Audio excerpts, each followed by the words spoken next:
Hello, नमस्कार और आदाब है आप सब दोस्तों को। आपके दोस्त और गाइड इरफान की तरफ से एक बार फिर आपके साथ हूँ आपके अपने चैनल एस्ट्रो एश्योरेंस पे। ये आसान नहीं है समझना कि कुंडली में मौजूद अलग अलग भावों के नतीजे हमें क्या दे सकते हैं, खास तौर पे जब ग्रह अपने सिवा किसी और राशि में हो या फिर कंजंक्शंस में हो, योगाज में हो, डॉशर्स में हो या एस्पेक्ट्स के तले हो। ये इतना आसान नहीं है और इसीलिए कभी कभी ये मुश्किल और पेचीदा हो जाता है कि ये एनालाइज और डिसाइफर कर पाना कि अलग अलग प्लेसमेंट से किस तरह के नतीजे या पॉसिबल इफेक्ट्स आ सकते हैं। मुश्किल और बढ़ जाती है जब हम एक और भी कंफ्यूजिंग एरिया में दाखिल होते हैं।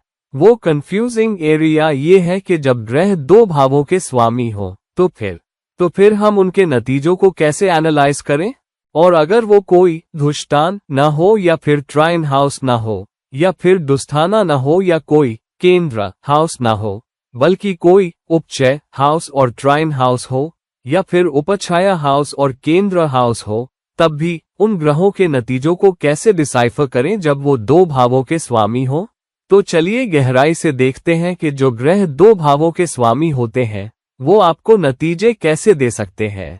पहली बात, एक साधारण सा नियम। ग्रह जब किसी धुष्टान के स्वामी होते हैं, फिर चाहे वो कहीं भी स्थित हो, कैसे भी स्थित हो, किसी दोष में हो या फिर किसी योग में हो, वो आपको चुनौतियां देंगे, वो आपको इश्यूज देंगे, परेशानियां होंगी, उथल पुथल होगी, ट्रांसफॉर्मेशंस आएंगी। ये इस बात पे निर्भर करता है कि कौन सा भाव है। आप इससे बच नहीं सकते और यही कुंडली में एक संतुलन बनाने का काम करता है। ये संतुलन बनाने वाला इसीलिए है कि आप खुशी को तभी समझ पाते हो जब कभी न्यूट्रल पीरियड या चैलेंजिंग पीरियड के बीच में एक ठहराव आता है, और फिर जब सक्सेस आपके पास आती है तो वो और मीठी लगती है। अच्छी सेहत की कदर तब और बढ़ जाती है जब आप बीमारी के एक दौर से गुजरे हो। तो बीमारी के अंतहीन दिनों के बाद जब आप वापस अपने पैरों पे खड़े होते हो और बहुत अच्छा महसूस करते हो, तो सच में आप खुदा का शुक्रिया अदा करना चाहते हो। वरना महीनों और सालों तक अगर आप तंदुरुस्त चल रहे हो तो हमें उसकी अहमियत तब तक नहीं पता चलती जब तक हम बीमार न पड़ जाएं। उसी तरह दुष्टान हमें इसीलिए दिए गए हैं ताकि हम अपने मसलों को कम कर सकें या उनसे निपट सकें, या फिर उन चुनौतियों और समस्याओं से निपटने की कुव्वत हासिल कर सकें जो दस्थाना प्लेसमेंट्स हमारे सामने खड़ी कर रहे हैं, जो दस्थाना योगाज हमारे सामने खड़े कर रहे हैं, या फिर दस्थाना लॉर्डशिप्स हमारे सामने खड़े कर रहे हैं। और उसके जरिए हम अपने कर्मों को सुधार रहे हैं और कर्मों का कर्ज उतार रहे हैं। इसलिए कभी भी दुष्टाना के स्वामी ग्रहों से और उनके स्थान से डरो मत। उन्हें अपनाओ, उनको समझो और उसी के मुताबिक उनके नतीजों को मैनिफेस्ट करो। अब कुछ ग्रह ऐसे हैं जो किसी दुष्टाना के स्वामी तो बन सकते हैं, लेकिन साथ साथ किसी केंद्र के स्वामी नहीं बन सकते। मिसाल के तौर पे जुपिटर और मरकरी, ये दोनों एक साथ दुष्टाना और केंद्र दोनों के मालिक नहीं बन सकते, चाहे वो कहीं भी क्यों न स्थित हो। जब कभी जुपिटर किसी एक केंद्र का स्वामी होता है तो वो हमेशा ही किसी दूसरे केंद्र का भी स्वामी होगा। बिल्कुल यही बात मर्क्यूरी के साथ भी है। अगर मरकरी किसी एक केंद्र का स्वामी है तो वो हमेशा ही किसी दूसरे केंद्र का भी स्वामी होगा। वो दुष्टाना और केंद्र का एक साथ कभी स्वामी नहीं बन सकते। हालांकि वो दुष्टाना और किसी ट्राइन हाउस के स्वामी एक साथ बन सकते हैं। तो मिसाल के तौर पे कर्क लग्न वाले जातक के लिए जुपिटर छठे भाव के साथ साथ 9वें भाव का भी स्वामी होता है, और मकर लग्न वाले जातक के लिए मर्क्यूरी छठे और 9वें दोनों भावों का स्वामी होता है। तो ये कॉम्बिनेशंस मर्क्यूरी और जुपिटर, लेकिन ये किसी केंद्र और उपचाया हाउस या केंद्र और ट्राइन हाउस या केंद्र और दुस्थाना का एक साथ कभी स्वामित्व नहीं रख सकते। तो एक तरह से ये बहुत अच्छी ग्रह ऊर्जाएं भी हैं क्योंकि ये बेनिफिक्स शुभ है। हालांकि जुपिटर और मर्क्यूरी की एनर्जी एक दूसरे के उलट है। मैंने इस पे पहले ही एक वीडियो बना रखी है, तो आप वो वीडियो भी देख सकते हैं।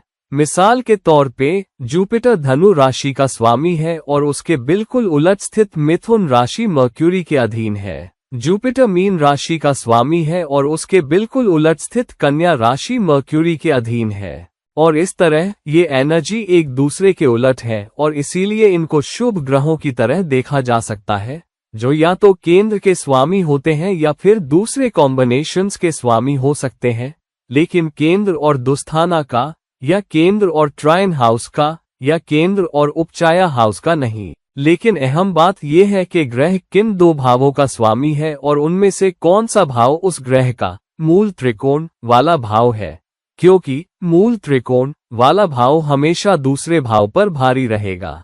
यहाँ हम उच्च के भावों एक्सॉल्टेशन हाउसेस की बात नहीं कर रहे, क्योंकि ऊंच नीच के भाव किसी ग्रह के अपने नहीं होते, वो किसी और ही राशि में होते हैं, सिवाय मर्क्यूरी के, जो कन्या राशि में ही उच्च का होता है।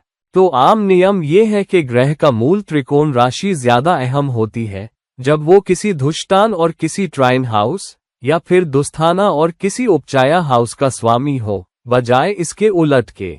तो जब कभी किसी ग्रह की मूल त्रिकोण राशि कोई ट्राइन हाउस या केंद्र हाउस हो तो उसे बहुत मजबूत स्थिति माना जाता है। लेकिन अगर मूल त्रिकोण राशि धुष्टानों यानी छठे, 8वें या 12वें भाव की स्वामी हो तो ग्रह अपने दूसरे भाव से ज्यादा छठे, 8वें या 12वें भाव के नतीजे देगा। ये एक साधारण सा नियम है, इसलिए इस पे अमल करो। तो कर्क लग्न वाले जातक के लिए जुपिटर छठे और 9वें भाव का स्वामी होने की वजह से छठे भाव के ज्यादा या तगड़े नतीजे देगा, यानी चुनौतियां भी आएंगी, छठे भाव से जुड़ी बीमारियां भी हो सकती हैं, उथल पुथल, मुकाबला और हर वक्त कम्पेटिटिव सिचुएशंस बनी रहेंगी, साथियों से चुनौतियां, करियर में दिक्कतें, ये सब कुछ देखने को मिलेगा। लेकिन 9वें भाव के स्वामी होने की वजह से अगर आप छठे भाव के मामलों को अच्छे से संभाल लेते हो तो 9वां भाव आपके लिए ज्यादा बेहतर तरीके से काम करेगा। यही सबसे अच्छी बात है उस ग्रह के बारे में जो किसी धुष्टान और किसी दूसरे भाव का स्वामी हो, अगर मूल त्रिकोण राशि दुस्थाना पर ही हो।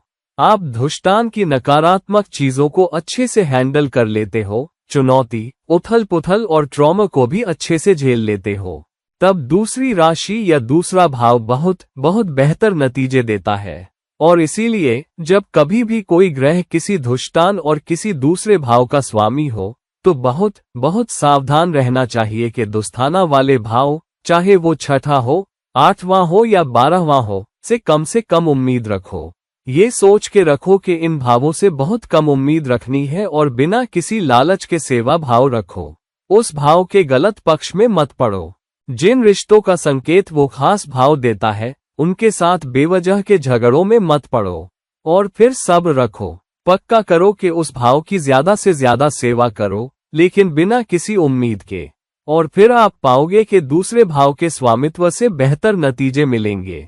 इसलिए कर्क लग्न वाले जातक के लिए अगर आप कंपटीशन को बहुत अच्छे से हैंडल करते हो, लोगों से बेवजह की बहस मुबाहिसा नहीं करते, अपने साथियों के साथ ऑफिस में अच्छा बर्ताव करते हो, जो लोग आपके लिए काम करते हैं या आपसे नीचे हैं उनसे अच्छा सुलूक करते हो और अपनी सेहत का ख्याल रखते हो, क्योंकि छठा भाव सेहत का है, तो फिर आप पाओगे कि समय बीतने के साथ जुपिटर आपको बहुत बहुत बेहतर नतीजे देगा, क्योंकि जुपिटर 9वें भाव का भी स्वामी है।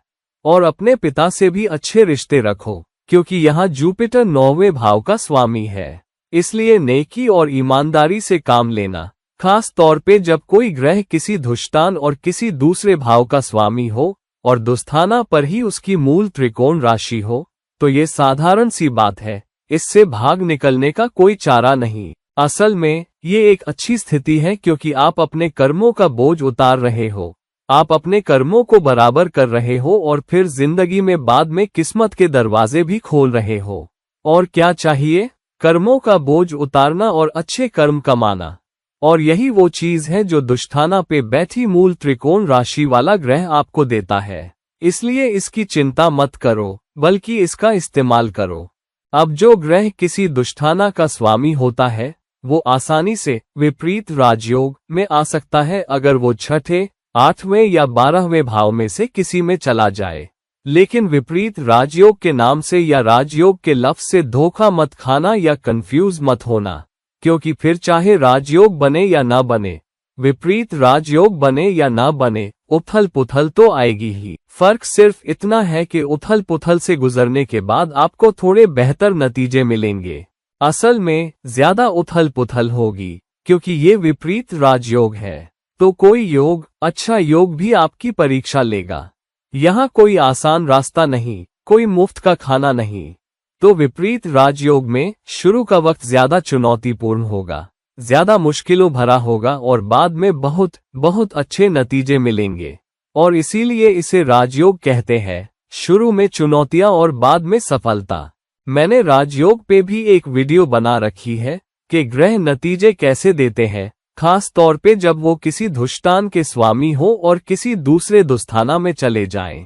कृपया वो वीडियो देखिए। दूसरी बात यह है कि ग्रह आखिर है कहाँ, अगर वो एक धुष्टान और किसी दूसरे भाव का स्वामी हो, खास तौर पे अगर धुष्टान पर ही उसकी मूल त्रिकोण राशि हो। मिसाल के तौर पे वृषभ लग्न वाले जातक के लिए जुपिटर 8वें और 11वें दोनों भावों का स्वामी होता है। 8वां भाव धुष्टान है और 11वां भाव उपचय है, लेकिन 11वां भाव आपकी इच्छाओं और अरमानों का भी भाव है। अब यहाँ जुपिटर की स्थिति ये बताती है कि अगर हम उन ट्रॉमस, उथल पुथल और चुनौतियों को अच्छे से संभाल लें, चाहे जुपिटर कहीं भी हो, तो उस भाव से जुड़ी इच्छाएं बाद में पूरी हो सकती है। तो वृषभ लग्न वाले जातक के लिए अगर जुपिटर तीसरे भाव में कर्क राशि में उच्च का भी हो जाए, फिर भी क्योंकि वो 8वें भाव का स्वामी है, तो इसका मतलब हुआ कि आपकी जिंदगी के शुरुआती हिस्से में आपको रुकावटें आएंगी, चुनौतियां मिलेंगी, उथल पुथल होगी। लेकिन उन ऊर्जाओं को संभालने के तरीके में एक बदलाव के जरिए बाद में आपकी सारी ख्वाहिशें जो 8वें और 11वें भाव से जुड़ी हैं, वो मेहनत से पूरी होंगी और अच्छे कम्युनिकेशन, खुद को अच्छे से पेश करने, छोटी यात्राओं के जरिए और एक संघर्ष भरा लेकिन बहुत अच्छी सक्सेस बाद में। यही देखने को मिलता है जब जुपिटर वृषभ लग्न वाले जातक के लिए 8वें और 11वें भाव का स्वामी होते हुए कर्क राशि में उच्च का हो। तो इस तरह आपको ग्रहों के नतीजे देखने चाहिए जब वो दो भावों के स्वामी हो, ना कि सीधे सादे तरीके से। अब मैं आपको पहले ज्यादा चुनौतीपूर्ण स्थितियां बता रहा हूं, क्योंकि ये चुनौतीपूर्ण स्थितियां हैं, खास तौर पे जहां एक भाव दुस्थाना है जो ज्यादा परेशान करता है, और भी ज्यादा अगर उस दुस्थाना पे मूल त्रिकोण राशि हो। यही बात मर्क्यूरी पर भी लागू होती है। मिसाल के तौर पे मकर लग्न वाले जातक के लिए मर्क्यूरी 6ठे भाव का स्वामी है और 9वें भाव का भी, तो वो एक दुस्थाना का स्वामी है और 9वें भाव का भी। हालांकि जुपिटर के उलट, जहां उसकी पहली राशि ही उसका मूल त्रिकोण है, मर्क्यूरी के लिए उसकी दूसरी राशि कन्या उसका मूल त्रिकोण है, ना कि पहली वाली यानी मिथुन। तो मकर लग्न वाले जातक के लिए मिथुन 6ठे भाव का स्वामी है और कन्या 9वें भाव का। तो इसका मतलब क्या हुआ? इसका मतलब ये हुआ कि मर्क्यूरी 9वें भाव का स्वामी है अपनी मूल त्रिकोण राशि से और 6ठे भाव का दूसरी राशि से। तो 9वें भाव की राशि का ऊपरी हाथ है, और जहां भी मर्क्यूरी स्थित होगा वो आपको 9वें भाव के ज्यादा नतीजे देगा, 6ठे भाव के नतीजे कम। हालांकि हमेशा दोहरे नतीजे मिलेंगे। इसलिए अगर मूल त्रिकोण राशि किसी अच्छे भाव में है तो उससे ज्यादा नतीजे या बेहतर क्वालिटी के नतीजे आएंगे और दुस्थाना से कम अहमियत के नतीजे मिलेंगे। उदाहरण के लिए मकर लग्न वाले जातक के लिए मर्क्यूरी जहां कहीं भी होगा, किस्मत, लक आपको मेहनत से मिलेगी, एनालिसिस से, प्रॉब्लम सॉल्विंग से।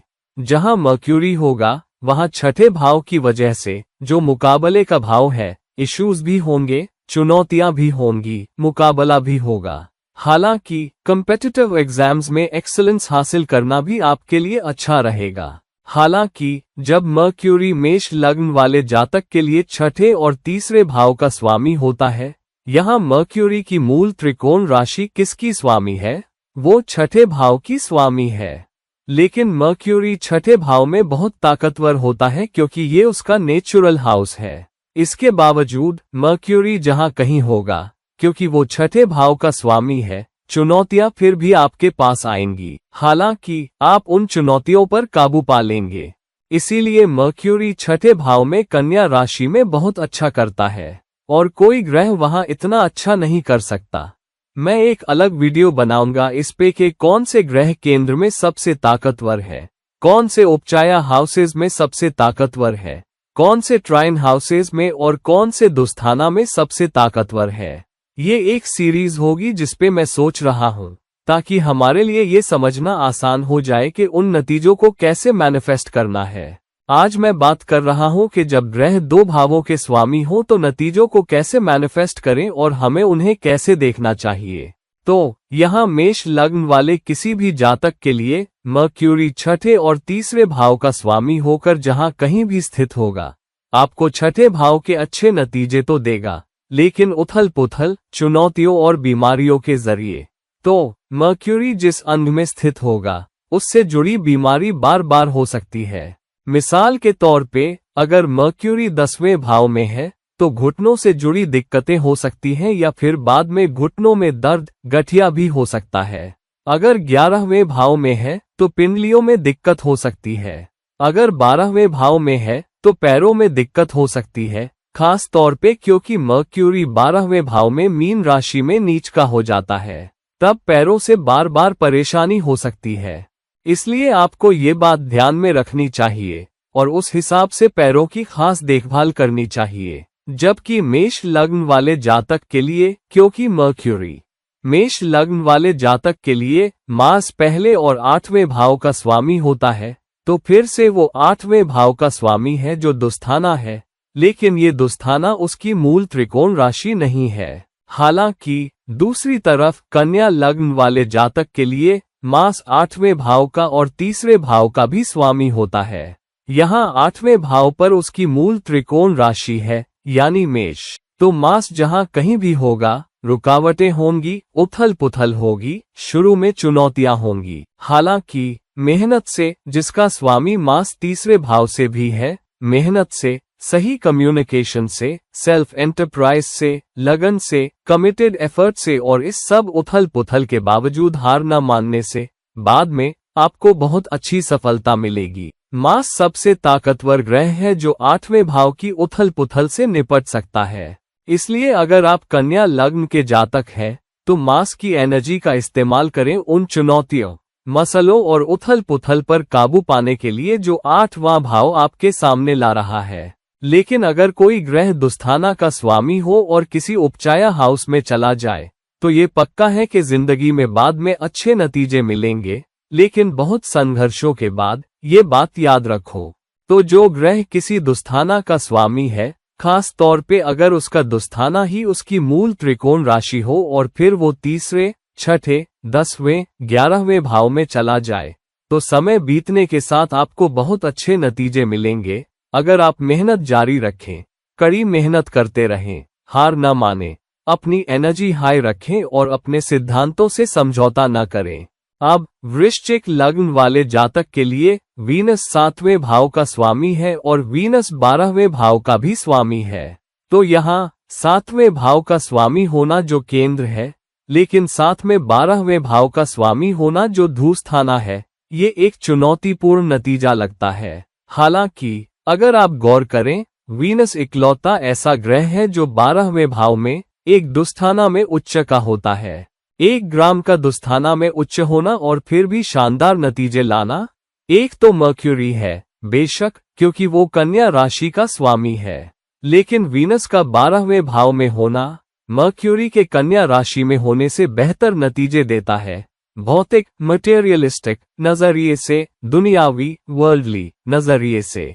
वीनस का 12वें भाव में होना आपको विदेशी ग्राहकों, विदेशी कनेक्शनों, विदेशी भूमि पर शानदार नतीजे दिला सकता है और आपको बहुत ऊंचे दर्जे की जिंदगी, क्वालिटी वाली जिंदगी दे सकता है। यहाँ सिर्फ एक चुनौती है, वीनस यहाँ कभी कभी इंसान को पैसे न रोक पाने वाला और खुले हाथों खर्च करने वाला बना देता है।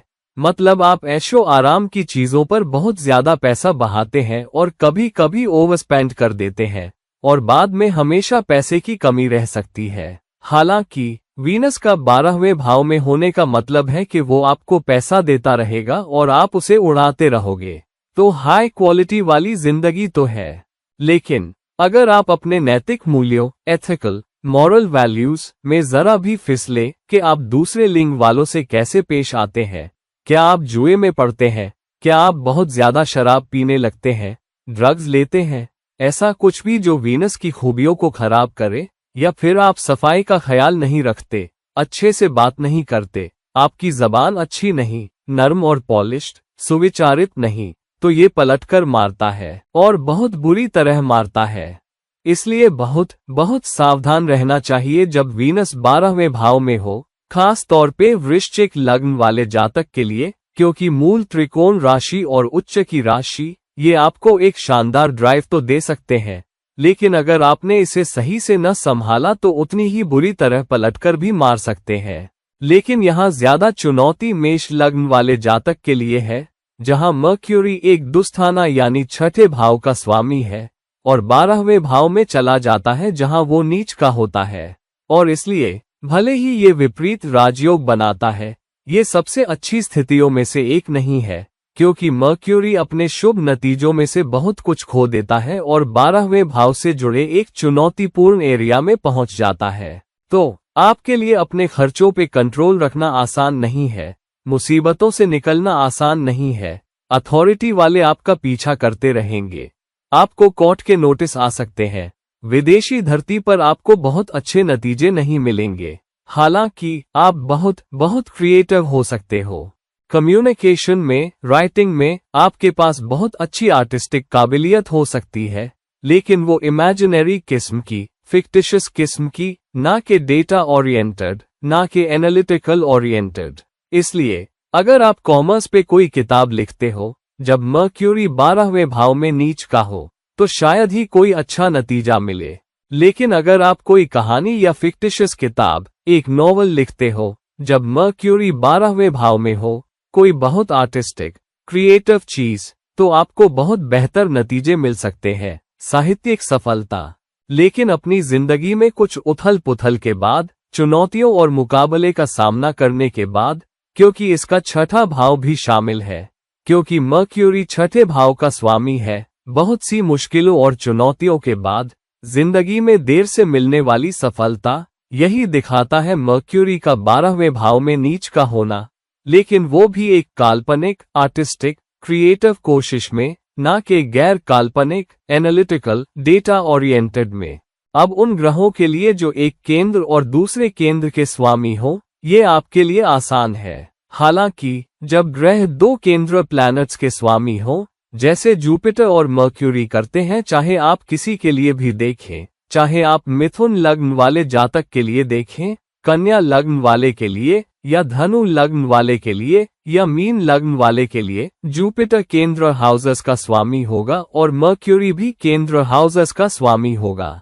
तो वो अच्छे नतीजे देंगे जब तक वो बहुत अच्छे से स्थित हों। हालांकि शुरुआत में कुछ अड़चनें भी होंगी, क्योंकि जब कभी ग्रह दो केंद्र हाउसेस का स्वामी होता है, तो उन भावों में से किसी एक के संकेत, सिग्निफिकेशन पर हमेशा चुनौती रहेगी, हमेशा दबाव रहेगा। अगर आप मिथुन लग्न वाले जातक हैं या कन्या लग्न वाले या धनु या मीन लग्न वाले, तो पता लगाएं कि जुपिटर या मरकरी के साथ उन खास भावों से जुड़ी कौन सी चुनौती है, वो कौन सा सिग्निफिकेशन है जहां आपको केंद्र से जुड़े सबसे ज्यादा चैलेंजेस मिल रहे हैं, और उस दिशा में काम कीजिए और उस बारे में ज्यादा सब्र, बेहतर बर्ताव और बेहतर रवैया रखिए। समय बीतने के साथ आपको थोड़े बेहतर नतीजे मिलेंगे, लेकिन बेहतरीन नतीजे तभी मिलेंगे जब उनमें से कोई एक अट्रीब्यूट चैलेंज या दबाव में ना हो। जो ग्रह किसी केंद्र हाउस और किसी ट्राइन हाउस के स्वामी हो, जैसे सैटर्न होता है, वो शानदार नतीजे दे सकते हैं, लेकिन बहुत मेहनत के बाद, जैसा कि सैटर्न दिखाता है। जो ग्रह किसी ट्राइन हाउस और किसी उपचाया हाउस के स्वामी हो, मिसाल के तौर पे मरकरी ट्राइन हाउस यानी 9वें भाव का और उपचाया हाउस यानी छठे भाव का स्वामी है मकर लग्न वाले जातकों के लिए। मिथुन राशि छठे भाव की स्वामी है और कन्या राशि 9वें भाव की स्वामी है। तो यहाँ आपके पास मरकरी के अधीन एक ट्राइन हाउस है और मरकरी के अधीन ही छठा भाव है जो उपचाया हाउस है। यहाँ भी समय बीतने के साथ आपको बहुत बहुत अच्छे नतीजे मिलते हैं, क्योंकि ट्राइन हाउस मर्क्यूरी की मूल त्रिकोण राशि है। इसलिए ग्रहों के कॉम्बिनेशन से नतीजे देखो, चाहे कोई ट्राइन हाउस और केंद्र शामिल हो, जैसे सैटर्न ला सकता है, या ट्राइन हाउस और उपछाया हाउस शामिल हो, या केंद्र हाउसेस शामिल हो, या उपछाया हाउसेस और केंद्र हाउसेस भी शामिल हो। तो देखो कि स्थितियां आपको कैसे लाती है। उपछाया हाउसेस आपको संघर्ष के बाद फायदा दिलाएंगे और समय बीतने और लगातार मेहनत के साथ उथल पुथल के बाद दुस्थानास भी आपके लिए यही करेंगे, लेकिन दुस्थानास आपको ज्यादा चुनौती देंगे। दुस्थानास आपकी ज्यादा परीक्षा लेंगे, लेकिन नतीजे मीठे और बेहतर होंगे समय बीतने के साथ। तो दोस्तों, इस तरह आपको उन नतीजों को देखना चाहिए जो दो भावों के स्वामी ग्रहों से आते हैं। खास तौर पे देखो कि मूल त्रिकोण राशि कौन से भाव पर है, जो धुष्टान भावों की चुनौतियों पर भारी पड़ती है। लेकिन उल्टा भी हो सकता है, अगर धुष्टान भाव ही मूल त्रिकोण वाला भाव है, तो फिर चुनौतियां जाहिर तौर पे ज्यादा होंगी। इसलिए ये बात ध्यान में रखो और फिर उसी हिसाब से नतीजों को मैनिफेस्ट करो। लेकिन ग्रह जहां कहीं भी हो और जैसे भी हो, अगर आप सिद्धांतों और मूल्यों वाली जिंदगी जीते हो, दूसरों की मदद करना, शुक्रगुजार होना, परमात्मा के आगे सिर झुकाना, हमेशा दूसरों की सेवा में रहना, हमेशा औरों की मदद करना, मुश्किल से मुश्किल वक्त में भी मुस्कुराते रहना, सब्र रखना, सबसे कम उम्मीद रखना, अपनी नौकरी से भी कम उम्मीद रखना लेकिन फिर भी और ज्यादा पाने की ख्वाहिश रखना, तो समय बीतने के साथ तुम कामयाबी देखोगे। रिश्तों को भी बनाए रखना, उन रिश्तों के साथ अच्छा बर्ताव करना, तुम्हें कामयाबी मिलेगी। अगर जल्दी नहीं तो देर से ही सही, लेकिन वो मीठी होगी। इसलिए अपनी अपनी कुंडलियों को देखो और खुद फैसला करो कि तुम कहाँ खड़े हो। अगर तुम मुझसे कंसल्टेशन लेना चाहते हो, तो मुझसे नीचे दिए गए लिंक्स के जरिए संपर्क करो। और फिर कभी किसी और वीडियो में, तब तक के लिए ये रहे आपके दोस्त और गाइड इरफान। आपको विदा। नमस्कार।